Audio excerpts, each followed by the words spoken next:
Good morning, everyone. Let's do some prayers. Om Guru Brahma, Guru Vishnu, Guru Devo Maheshwara, Guru Sakshat Parbrahma, Tasmai Shri Guruve Namaha. Om Bhurбhuvah Tatsavitrvarenyam Bhargo Devasya Dhimahi Dhiyo Yo Nah Prachodayat Astoma Sadgamya Tamsoma Jyotirgamya Mrityurma Amritam Gamya Om Sehna Bhavatu Sehna Bhunaktu Saviryam Karvavahi Tejasvi Navadhitamastu Ma Vidvishavahi Om Shanti Shanti Shanti Om. Let's open Brihadaranyaka Upanishad and the books which you have. We are on verse number 14, page number 91. We are still on the chapter 1, by the way. Okay. So let's look at the Sanskrit part of this verse. Sa esh svansara prajapati shothashkala tasye ratriye ev panchadashkala Dhruve वस्य हे षोठशी कला स रात्रिर्भेदेवः च पूर्ये देशश्च च कृष्यते सो अमावस्याम रात्रिम तया षोठस्यः कलया सर्वमिदं प्राणभृद्नु उपरिष्ये ततः प्रात जायते तस्मात् तेताम रात्रिम प्राणभृता प्राणं न विंचिद्यात् अपि कृकला सम्ये एतभ्या एव देवताया apachitaye. The Prajapati, or this Prajapati, described as the year. So Swantsar means a year. So this Prajapati, described as the year, has 16 digits. The lunar days are his 15 digits, and his 16th digit is verily fixed. He, as the moon, waxes and wanes through the lunar days. Through the above 16th digit, he pervades all these living beings on the new moon night and arises from there in the morning. Therefore, in honor of this very deity, one should not, on this night, snatch the life of any living being, not even of a chameleon. We are told to see God in everything. That is the oneness. That's what I was talking about earlier when I was explaining what Sat Chit Ananda is. So in this verse over here, Prajapati, we learned in the previous verses as a speech, mind, and pran. That's what we learned last week. But over here in this verse, he is described as the year or time factor. That is a Swantsar. And he is composed of 16 units, or you can call it 16 aspects. Those are the kala. Just as the lunar fortnight consists of 16 digits, 15 lunar days, and one constant digit. That constant one does not fluctuate like the other 15 do. Out of these 16 digits are the units of the creator. So Prajapati means the creator, the Brahma. Another name for Brahma is Prajapati. So out of these 16 units of the creator, the 15 units represent the entire relative time factor. That means past, present, and future. And the 16th unit represents eternity, which is the invariable part. Just like lunar days and nights increase and decrease, we are all familiar with those waxing and the waning of the moon. In the same way, the entire time principle, which represents Prajapati, is fluctuating. But there is that constant unit, just like the new moon night, which neither waxes nor wanes. And you can call it a link between the threefold divisions of time. That is the substratum.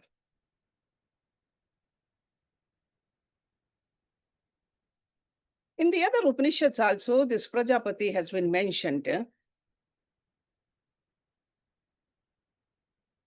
This is like a very wonderful concept of 16-foldness of the Creator. That's why it is a very prominent, has a prominent place in the Upanishadic studies. In Prashan Upanishad, we saw that. When we study Chandogya Upanishad, we will see that over there too. This is 16 digits. So this 16-foldness of the Prajapati or the Creator is also known as the microcosm. And then it merges back into the macrocosm. And macrocosm is what? Nothing but Creator. So that means when this knowledge of the Supreme dawns, you start seeing the oneness, that there's no difference between the microcosm or the macrocosm. So over here, the Prajapati represents the macrocosm, and its 16-foldness is parallel to the microcosm. Because microcosm changes. So this creation consisting of time, space, and there are other invariable parts also. That is the relative universe which we see, which we feel, which we observe. So the 15 parts of the Prajapati undergo fluctuations. So that's why he is giving us the example of the moon. So increase and decrease in this creation. But the 16th digit is fixed, constant, in the entire creation at the same time. And that's what we see inside us also. We have seen the changes in the body. We see the changes in the mind, in the intellect, in the ego. But there is something in us which is fixed. That is the 16th. There's no change in that. That was fixed when we were babies. That is fixed now. That will be fixed even after we leave this body. And that's where we need to meditate upon. Because this is the link which is the unitary basis of this world. That is the same in all of us.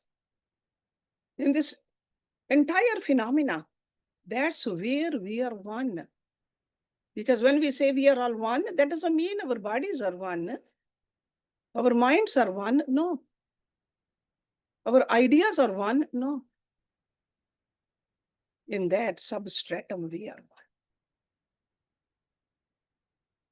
Through this constant eternal aspect, the universe is projected again and again at the beginning of every cycle. See, just like a lunar day is born after the total waning of the moon on the new moon night. and emerges in the next morning.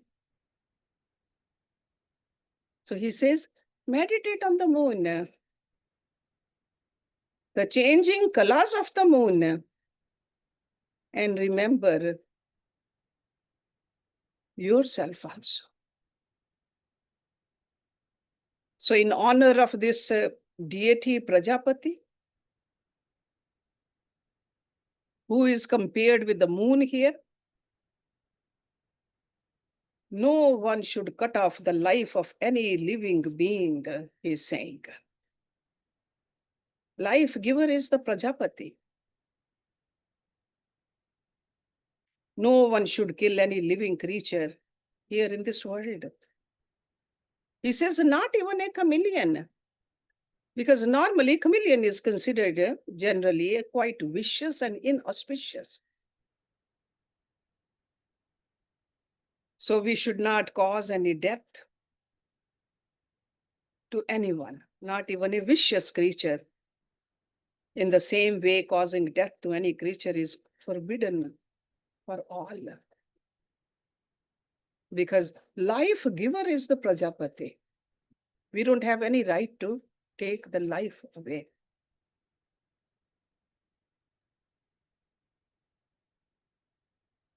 Now in the next verse, he says, again, it's a continuation of the same meditation. See, eventually we are supposed to meditate on this. Spend some time thinking it through. Try to comprehend it. Try to contemplate it on it. And try to feel that, what is that one which does not change? So verse number 15. Yo YSA Svansaraha Prajapati Shotashkala Ayam Ev So Yo Ayam Evam Vitpurushaha Tasye Vitam Ev Panchadashkalaha Atamevasya He Shotashikala Sachit Enavaha Chapurye Tap Chakshiyate Tad Etan Bhayam Yad Ayam Atmaha Pradhivitam Tasmat Yadyapi Sarvam Jyanihi Jiyate Atmanaha Chet Jivatihi Pradhinag Aditya Vahu. That Prajapati, who is described as the year and has 16 digits, is verily the man who knows thus. Wealth is his 15 digits, and the body his 16th digit. It is through the wealth that he waxes and wanes. This body corresponds to the nave of a wheel, and wealth is the fellow, etc.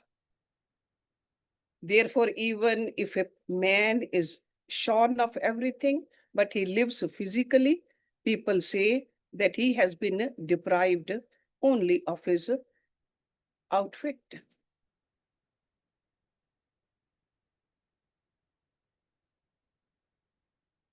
So now, in this verse, Prajapati, who is identified with the time and whose 15 parts are these manifold universes, or you can say a constant part of the eternity,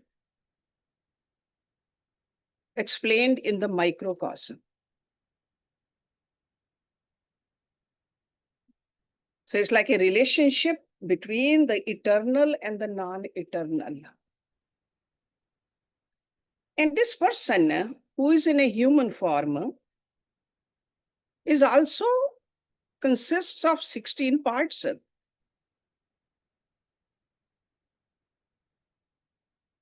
So within the body is that person from whom they say the 16 parts arise. Okay, so all these 16 parts, we all have it too. So the Prajapati is 16-fold, and so is this human person also, which we are. So this is the microcosm. So what are the 15 parts of a human person, which fluctuates like a lunar days, increase and decrease? And which part is the constant and unfluctuating unit? So in this mantra, this Rishi tells us that wealth indeed is his 15 parts. And body is the 16th part. Because average person only identifies with the body, not body and the wealth outside. So that's why he is taking our mind towards the wealth which we accumulate and this body. And wealth, it could be money, it could be property, it could be the possessions which we are able to accumulate through our actions, or the desires we accomplish. That's all wealth. And those possessions, they increase or decrease. We have seen that. There's a regular fluctuations in the nature of these earthly possessions. The 16th part of the individual is non-fluctuating. It is the unitary ground for all the actions and accomplishments on this earth.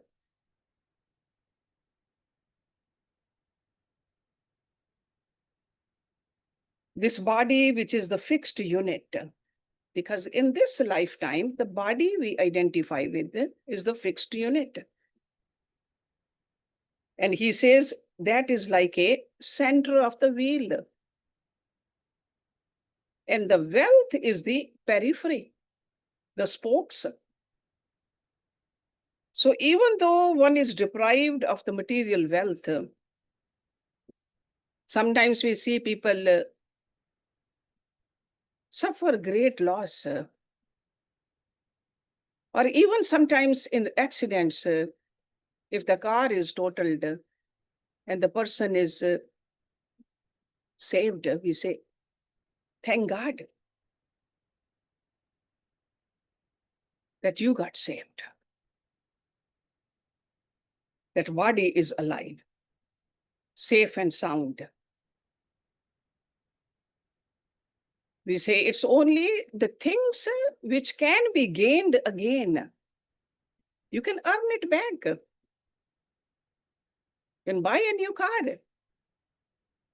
Or even if a house catches fire, if the people can get out, we say, thank God, you got saved. So this is the 16th part he's talking about in this verse. If a person is alive, he will again make good the loss that he has suffered. So it's almost like if the example he's giving us over here, that wheel, if the center of the wheel is saved, the carpenter can always make the new spokes and use that wheel again, if the nave is intact. So this is the completeness of man. With this completeness, he performs 5-fold actions, sacrifices the yajnas, helps the progeny, accomplishes wealth, possessions. And we'll see that in the next mantra, he deals with those mediums by which one conquers the different phases of this universe. So this is the life we go through. So these rishis are not telling us not to go through the life. Go through it, but do not forget the essence of it. The 16th kala. Ath treyo vav lokaha manushya lokaha pritri lok dev lok iti so ayam manushya lokaha utrenev jayaha Na anyen karmanaha karmana pitriloka vidyaha devloka. Devloko ve lokanam shreshtaha tasmat dhyam prashansatihi. This is verse number 16. There are only three worlds. The world of men, so that means the human beings, Manushya Loka. The world of the mains, the Pitri Loka, the ancestral place, and the world of the gods, the Devlok. This world of men is attainable only through a son. So that means a progeny. Not by anything else, such as rites. The world of the mains through rites. That means the rituals.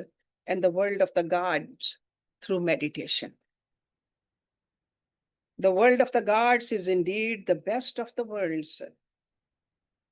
Therefore, they praise meditation. So three worlds he's talking about over here.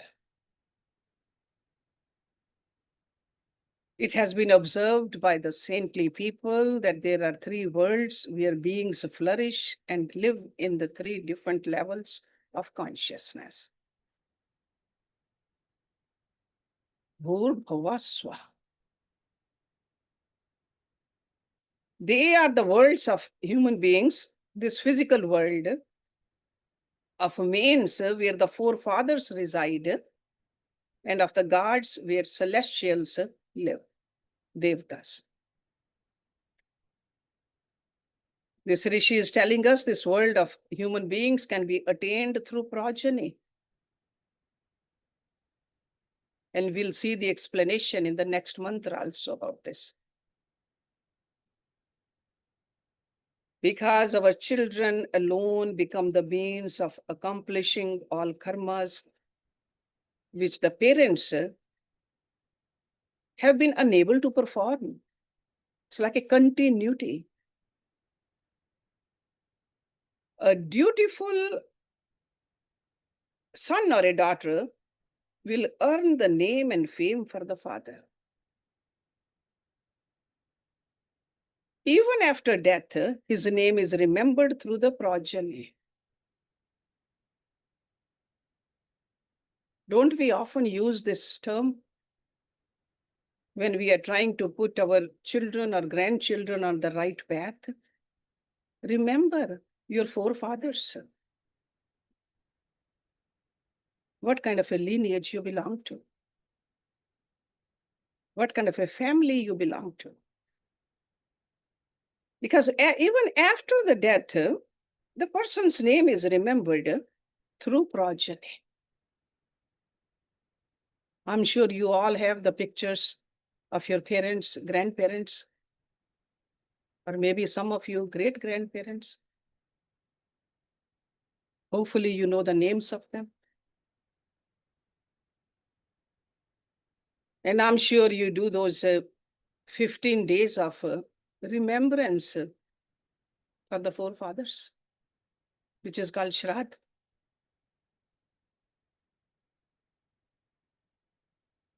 All wish for a offspring who would take charge of their duties and perform them, who can keep up the greatness of the family. The parent transmits the duties to the son for the same purpose. It is further said that this world is attained through no other means but through progeny alone, which means the completion of actions is accomplished by the children only and not through the father's performance of karmas or meditation. So even after we leave this body, there are certain rituals, certain rites are done by our children. That is a continuity, and you're all familiar with that. And the world of the forefathers is to be attained through karam alone and not through the progeny. Our own karma, our own actions will take us to that place. It has been said already that insofar as he offers libations to the manes and raises progeny, he becomes their support. That means that performing the rites and sacrifices, he attains the world of the manes, the Pitri-loka, after death. And he enjoys the merits of his karmas. And when those karmas are exhausted, he takes another body in this world. And the third thing which this Rishi mentioned in this verse is the Devloka, the world of the shining ones, Dev, that is attainable through knowledge, understanding, and meditation. And by no other means, such as progeny or rituals, can take you there. Why? Because this lok is very subtle. It cannot be acquired by material and gross instruments or means such as progeny and rituals.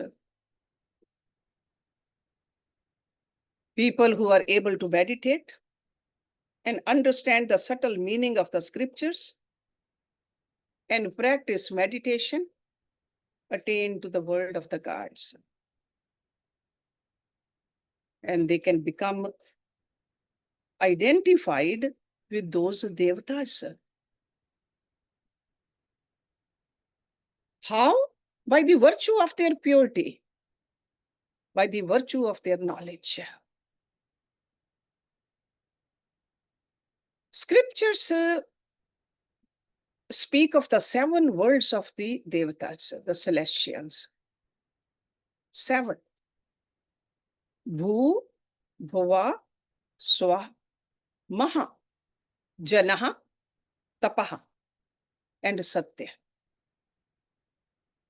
I'm sure you know these. The first 3 are said to be mortal, Bhu, Bhuva, Swa, and the last 4 divine. Maha, Janaha, Tapaha, and Satya. So, not by progeny, nor by through rituals, nor again through wealth, but by renunciation alone is immortality attained.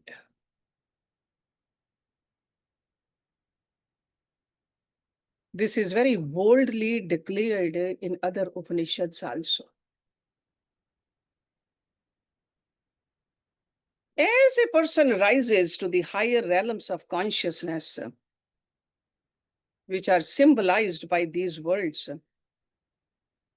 a person approaches his own self nearer and nearer. And actions become lesser and lesser. So that doesn't mean the person doesn't do the actions, but the ownership of the action becomes less and less. These higher realms are reached through meditation after understanding the truth about the nature of oneself. And the world also, and the divine also.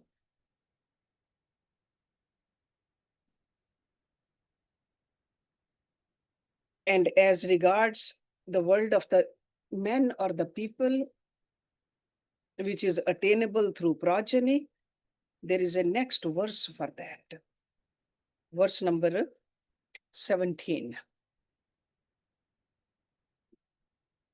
Athataha samprapatihi yada prashyehe anmyate aya putram aha tvam brahm tvam yagya tvam lok iti saputraha pratyaha aham brahm, aham yagya, aham lokiti, yadveh किंचनुक्तम तस्य सर्वस्य ब्रह्म एत्येकतः ये वै केच यज्ञास्तेषां सर्वेषां यज्ञे इति एकतः ये वै केच लोकाः तेषां सर्वेषां लोक इति एकतः एत अवधा इदं सर्वं एतन्मः सर्वं संयमितः अनुभुनजति तस्मात् पुत्रम अनुशिष्टम लोके माहुः तस्याम अनुशासति स यद एम विदसमः लोक्या प्रयाति अथ एभिरेव प्राणे स पुत्रम अवशिष्यति स यदि एनम किंचित दक्षिणया अकृतं भवति तस्मातेनं सर्वस्वं पुत्रो मुच्यन्ति तस्मात् पुत्रो नाम स पुत्रेः एनव लोके प्रतिष्ठति अथेनमेतेः देवा प्राणः Amrita आविशन्ति. Now, therefore, the transfer of duties, when a father thinks that he is going to die, he says to his son, you are Brahman. You are the sacrifice. You are the world. The son answers, I am Brahman. I am the sacrifice. I am the world. The father means whatever study there is all summed up in the word Brahma. So that means when we study to know, to understand, to realize Brahma. Whatever sacrifices there are all summed up in the word sacrifice. And sacrifice means yajna. And whatever words there are all summed up in the word world. All this a householder's duties is just so much. He, by identifying himself with all this, will save me from the obligations of this world. Therefore, they speak of an instructed son as leading two worlds. Hence, a father instructs his son. When a father who knows as above leaves this world, he penetrates his son together with speech, the mind, and the vital force, which we learned in the last week. If any duty has been omitted by him through any loophole, the son releases him from all that omission. Therefore, he is called a son, Putra. The father remains in this world through the son alone. The divine and immortal organ of speech, mind, and vital force pervades him. There is a lot in this verse. Let's look at a little bit of it and then we'll finish it off next week. And again, the similar type of description occurs in other Upanishads also, where the father about to die calls his son, transmits to him his speech, breath, eye, ear, taste, karmas, pleasure, pain, bliss, delight, procreation, departure, mind, intelligence, and lastly, when he becomes unable to speak, his prana, he shifts it or hands it over his entire being to his son in order to complete the undone and the incomplete karmas which have been left off for some reason or the other. So that's how the continuity remains. So here the father, when he feels that he is about to die, he calls his son and tells him, you are Brahman. You are Yajna. You are the world. And what does the son say? He says, I am Brahman. I am sacrifice. And I am the world. So then the father explains to him the import of these triplets, because these are the triplets. Whatever has already been read by me or remains to be read belongs to you. Because with the word Brahma, all the studies are identified with that Brahma. Because we study to know, to understand what Brahma is. When we say Aham Brahmasmi, Brahma. So all studies are identified with Brahma. And whatever sacrifices, he says, I have already performed or remain yet to be performed, he says, belong to you. All the yajna also. Because with this word sacrifice, all the sacrifices are identified. And whatever worlds I have already won or remain yet to be won by me, he says, belong to you. Because with the word world, all the worlds are identified. This is actually a ritual combined with contemplation called Samprati. That's what he mentioned in this mantra. These days, we look at our life only what we have attained materially. We want to pass it on to our children through the will.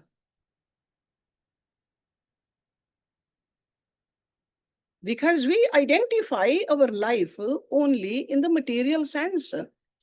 But these ancient rishis, they looked at the life in its wholesome. Because they knew that rituals, the sacrifice, the rites, they are very important to do. Or the purpose of the life is to understand who we are. So that's why he said, Brahma.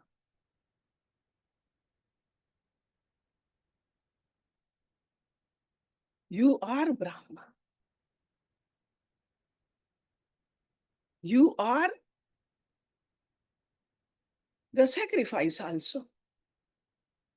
All the rites. Whatever I have done, I pass it on to you.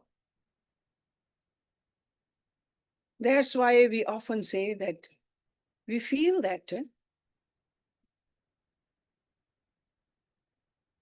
sometimes we feel that in this lifetime, I have not done that great of a job, but still I'm enjoying. Those are the rituals, the rites, the yajnas done by our ancestors. The fruits of that offsprings get also. There's a continuity. That's what he's talking about. So we will definitely look at a little bit more of this verse. And I'll explain the word putra also. What does it mean? But remember that when father departs, this rishi says, he talks like this to the son. And it's not only when we are leaving this body, we need to transmit all this otherwise also. Because when we are leaving this body, we may not be conscious or we may not have time or understanding. We got to pass it on to the next generation consciously also. That is our duty. So let's stop it here and we can have some discussion and a bhajan also by Veena ji. Om Purnamada Purnamidam Purnat Purnamudachyate Purnasya Purnamadaye Purnameva Vishishyate. Om Shanti Shanti Shanti Om. Thank you very much for joining.